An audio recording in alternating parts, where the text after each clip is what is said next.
The Beast, the Image, and the Mark, Part 11.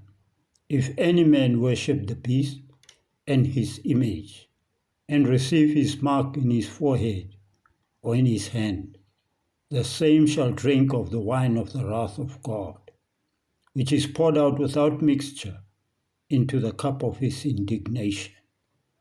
And he shall be tormented with fire and brimstone.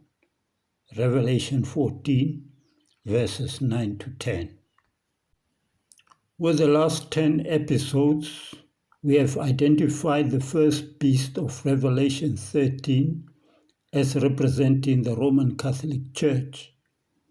We will now identify the image of the beast.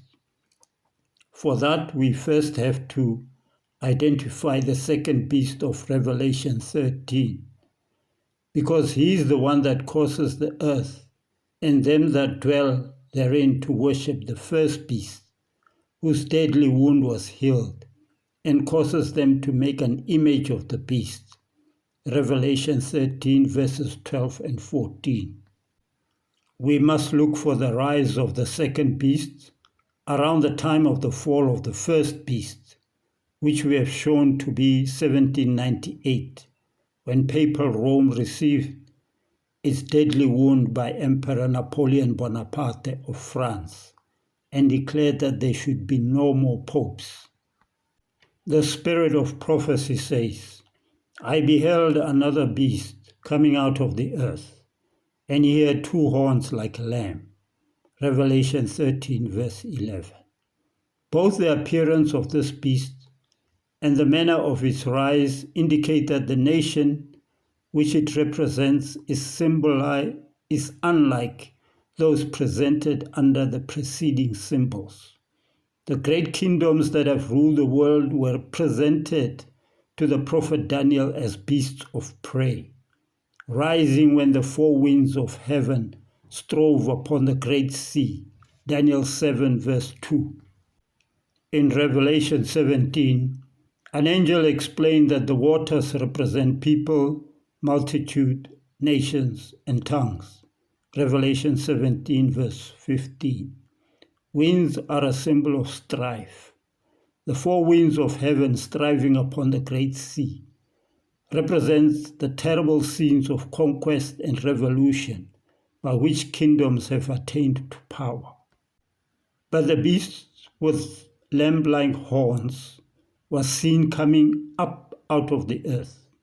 Instead of overthrowing other powers to establish itself, the nation thus presented must arise in territory previously unoccupied and grow up gradually and peacefully.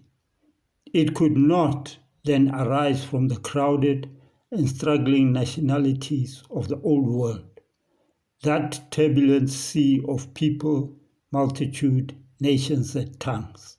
It must be sought in the Western continent. What nation of the New World was in 1798 rising into power, giving promise of strength and greatness, and attracting the attention of the world? The application of the symbol admits of no question. One nation, and only one, meets the specification of this prophecy. It points unmistakably to the United States of America. These quotations are from Ellen G. White, The Great Controversy, 1888, pages 439 to 440. And the two horns represents its two fundamental principles of governance. That is, republicanism, the freedom from the despotic and arbitrary rule of kings and emperors of Europe, by allowing all its citizens to control their own government, and to Protestantism, the freedom to follow what you believe to be true in any religious matter without threat or persecution by the Roman Catholic Church or any other power. The USA Constitution states that In the First Amendment, Congress shall make no law respecting an establishment of religion, or prohibiting the free exercise thereof, or abridging the freedom of speech or of the press, or the right of the people peaceably to assemble and to petition the government for a redress of grievances.